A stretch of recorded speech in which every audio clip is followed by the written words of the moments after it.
Muito tem se falado e muita preocupação com as fronteiras na Europa.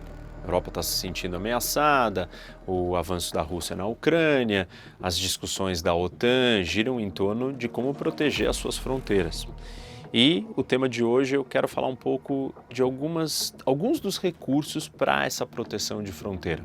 São, na verdade, fortificações, barreiras, obstáculos que impeçam os russos avançarem facilmente. Eu vou falar principalmente de dois países, da Finlândia e da Polônia, e como que isso pode afetar um possível combate entre a OTAN e os russos. Pessoal, vamos fazer uma pausa no vídeo para falar aqui do nosso patrocinador e apoiador, a Insider. Vocês já devem ter ouvido falar, estou o tempo todo falando da Insider e eu uso o tempo todo as Tech T-shirts, que é essa camiseta fantástica da Insider, que desamassa no corpo, um tecido tecnológico, anti-odor, básica, gostosa, leve, agradável, versátil. Você usa em todas as situações e ocasiões, eu uso o tempo inteiro para diferentes coisas. E estou aqui no site, não tem só Tech T-shirt, não tem só camiseta para homem, tem um monte de outros produtos para homem e para mulher. Então aproveitem para vocês conhecerem. Tem uma novidade muito legal. Sempre falo para vocês do meu cupom de desconto, que é o ROC12. Agora não é mais, agora é só ROC, H-O-C. Por quê? Porque não é 12% se você nunca comprou nada na Insider. Só primeira compra. Então quem usar esse desconto pela primeira vez vai ganhar 18% em qualquer coisa que você comprar. Se você já é um cliente da Insider, aí vai continuar valendo os 12%. Então, usa o cupom que é ROC. Se você nunca comprou e essa é a sua oportunidade, você testar, vem conhecer os produtos, a camiseta, aproveita esse desconto, 18%. Se você já é consumidor, já gosta do produto, continua usando e o desconto está valendo igual 12%. Então, ROC, cupom do ROC Insider.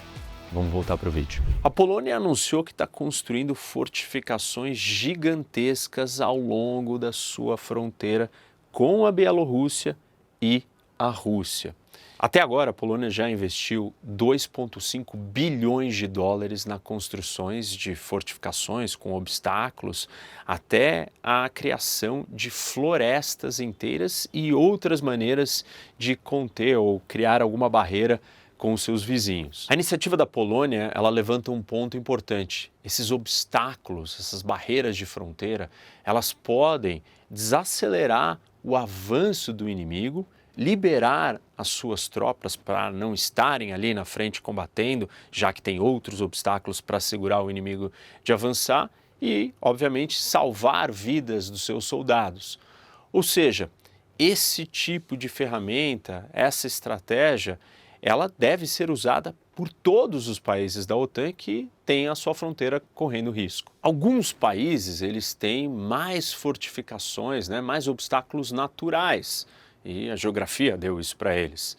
Vejamos a Finlândia, por exemplo, que, assim, ela sofre de um grande problema porque ela tem uma fronteira enorme com a Rússia, mas, ao mesmo tempo, ela tem uma fronteira bastante obstruída, porque nós temos aqui muitas árvores e uma fronteira mais difícil de acessar. Ou seja, como vocês podem ver aqui, tem florestas densas e, na verdade, na Guerra de Inverno, em 1939 e 40, os russos tinham certeza que iam ter uma vitória fácil contra a Finlândia e não foi o que aconteceu.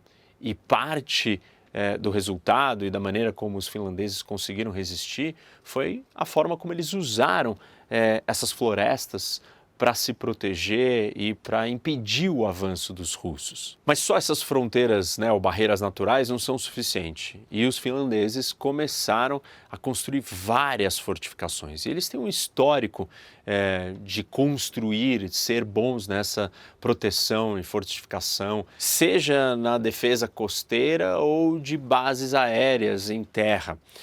Na verdade, quando você constrói uma fortificação dessas, você precisa de menos soldados para proteger aquele espaço. Imagina um terreno aberto, você vai ter que colocar soldados em muitos lugares. Agora, se você tem fortificações, se diminui a quantidade de soldados que vão ter que estar ali para proteger aquele espaço. Já a Polônia, então estava mostrando aqui para vocês a Finlândia, mas quando a gente vem aqui para ver a fronteira da Polônia, tanto com a Rússia aqui, né? E dá para ver bem, nós temos uma grande floresta, a maior parte da fronteira aqui direto com a Rússia é uma grande fronteira, ela é muito fácil o acesso, sem grandes barreiras. Ou quando a gente olha para a fronteira da Polônia com a Bielorrússia, que é um estado vassalo dos russos, nós também podemos perceber que tem poucas áreas. Ó, aqui tem uma área de floresta, aqui mais ao norte também, e aqui um pouco no sul. Mas fora isso, é uma fronteira muito mais aberta. Vou mostrar aqui para vocês mais de perto. E aí são grandes campos, assim, ó.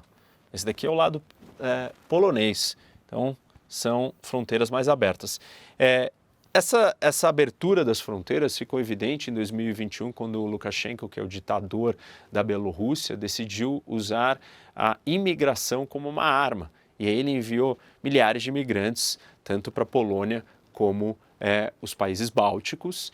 E naquele momento as fortificações quase que não existiam, eles cruzaram a fronteira facilmente. Hoje já a Polônia construiu muros e os bálticos construíram cercas nas fronteiras para impedir a entrada desses imigrantes. Certamente o muro funcionou quando a gente está falando de imigrantes, mas um muro de aço não contém o avanço de um exército, muito menos o do exército russo. E aí o primeiro-ministro polonês, o Tusk, criou um programa que se chama East Shield, que é a construção e fortificação dessa fronteira. E não só novos muros, mas cercas e outras barreiras, inclusive grandes florestas. E ele diz que esta barreira, né, esse muro, ele tem que servir nos tempos de paz e tem que ser indestrutível no momento de guerra também. O projeto já começou e, inclusive, vai contar com reflorestamento, né, para a criação dessas florestas. E são 400 quilômetros de fronteira que vão ser fortificados. Essa medida não é só algo que o primeiro-ministro determinou, mas a população, os poloneses no geral, a sua grande maioria é a favor. Pesquisas de opinião mostram que mais de 60% são a favor da construção do muro, enquanto só 16% não são. E não é só um muro, né?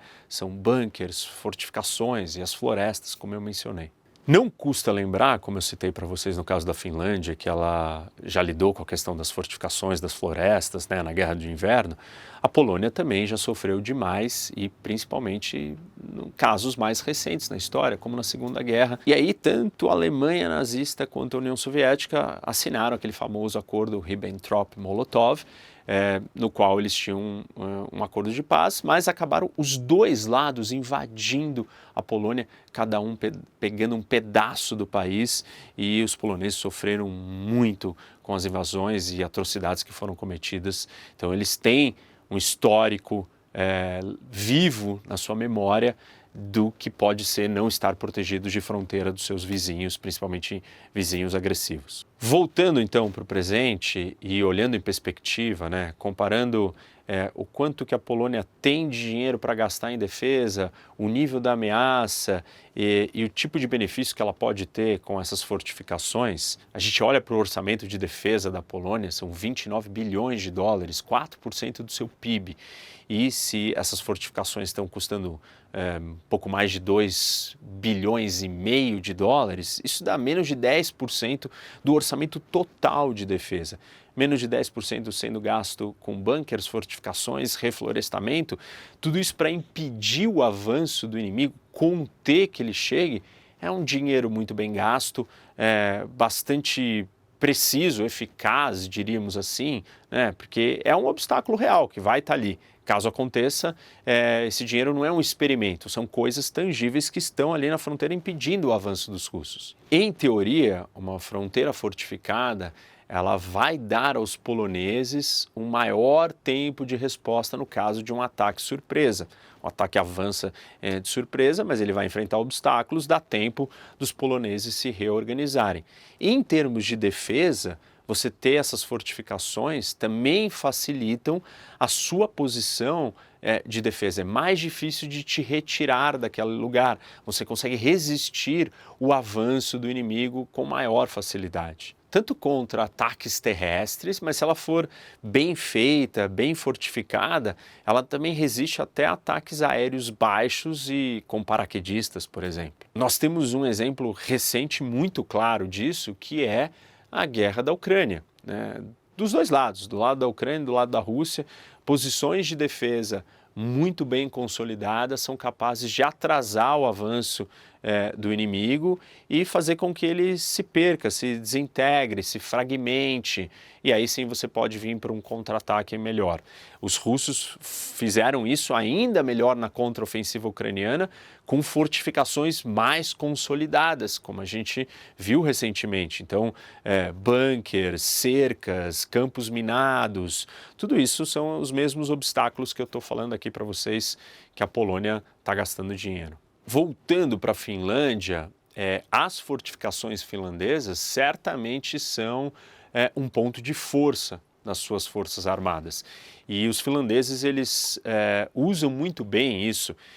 Não da mesma forma que os ucranianos, por exemplo, que constroem linhas de trincheiras, né, como uma fortificação, como um obstáculo, mas eles constroem pontos isolados de fortificações separados, com 2, 3 soldados aqui, aí outro aqui, todos interconectados de alguma forma, próximos, né, que vão criando uma rede de apoio mútuo e que vão direcionando o inimigo para ter que lidar com esses obstáculos ao longo do caminho, conduzindo para onde ele deva ir.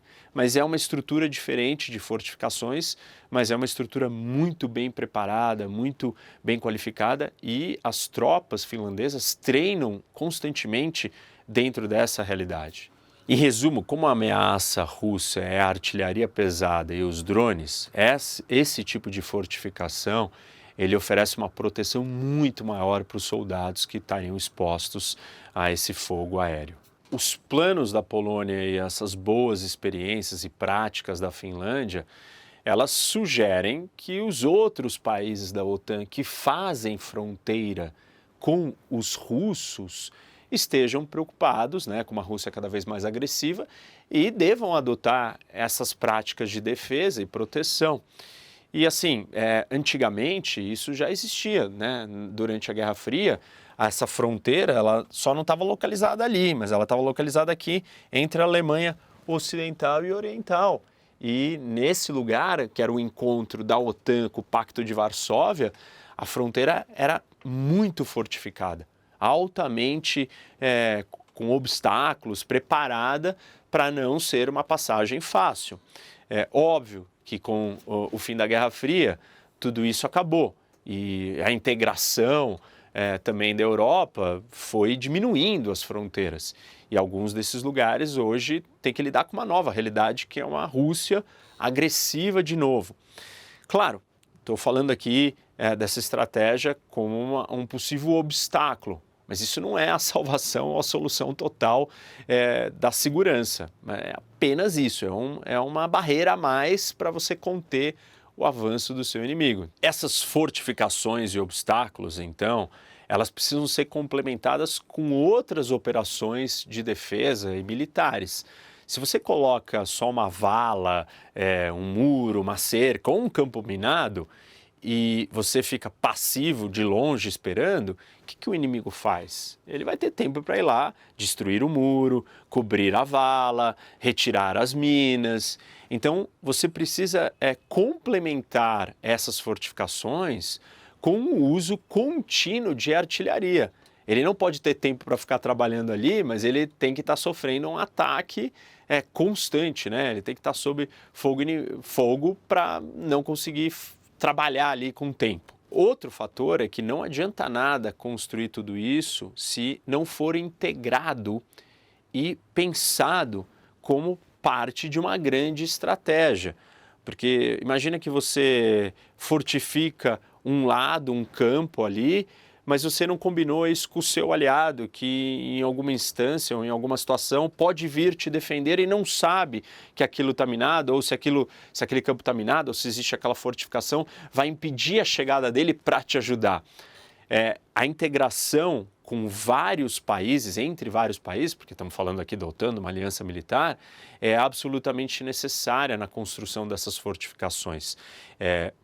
Para os países em si, né, como um grupo, como uma aliança, e também para o seu próprio país. O país tem que estar pronto e pensado. Olha, eu vou recuar aqui, então não pode estar minado esse lado, ou eu não posso ter uma fortificação que vai me atrapalhar.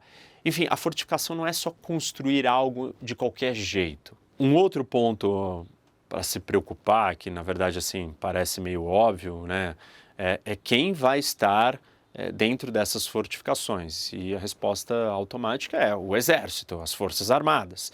No caso da Polônia, é uma força de defesa territorial, que é um braço das forças armadas, mas que esses soldados eles estão meio período e eles vêm de outras regiões e são convocados para ficar ali. Então, isso não funcionaria. Tem que ser as forças armadas, né, exército real ali o tempo inteiro. Então, no caso da Polônia, isso se torna uma preocupação, o que parece óbvio, mas é importante ressaltar porque a Polônia está discutindo isso, que quem seria o responsável para estar ali na fronteira, né, guardando essas fortificações. Bom, eu já coloquei aqui vários dos atributos, qualidades e efeitos positivos que essas fortificações podem ter para trazer segurança para um país. Mas se elas não forem bem planejadas, bem equipadas, bem guardadas, elas podem trazer no fundo uma falsa sensação de segurança. E a gente tem dois exemplos históricos assim bem importantes, bem claros, que mostraram isso. O primeiro deles é na Europa, na década de 30. Os franceses tinham uma barreira, uma grande linha de fortificações, a linha Maginot, e eles se sentiam seguros, achavam que aquilo ia proteger eles dos alemães, mas isso não foi capaz, essa fortificação, essa linha famosa, não foi capaz de conter a Blitzkrieg alemã e o avanço nazista e conquistar a França. O outro exemplo é mais atual, né? O exemplo da barreira, da fronteira de Israel com Gaza, e Israel depositou muita confiança em tecnologia, armas eletrônicas, vigilância digital, inteligência artificial, e a gente sabe o que aconteceu. Não esperavam um ataque direto do Hamas cruzando a fronteira, enfim, e o resultado foi o ataque do Hamas de 7 de outubro, e a sensação ali de segurança era tão grande que até uma festa próxima da fronteira foi feita. E por isso que nós assistimos o que assistimos em grande medida. Uma falsa sensação de segurança, a ideia dessas fronteiras muito bem consolidadas. Para finalizar o vídeo, é importante entender a função primordial dessas fortificações. Claro que elas ajudam na defesa, mas não é essa defesa que vocês estão imaginando. É uma defesa dissuasória. Você vai mostrar para o seu inimigo que, porque você tem todas aquelas instalações, essas fortificações, você está preparado para recebê-lo. Você está preparado para o ataque, e esse ataque vai custar muito caro, vai ser muito ruim para ele. Com isso, então, você espera dissuadi-lo. Não vem aqui, eu estou pronto, eu já estou fortificado, eu já construí todas essas barreiras. Ou seja, o objetivo da Polônia, Finlândia e os outros membros da OTAN é mostrar para o Putin que uma aventura militar em outros países vai custar muito caro, que eles estão preparados e vão reagir.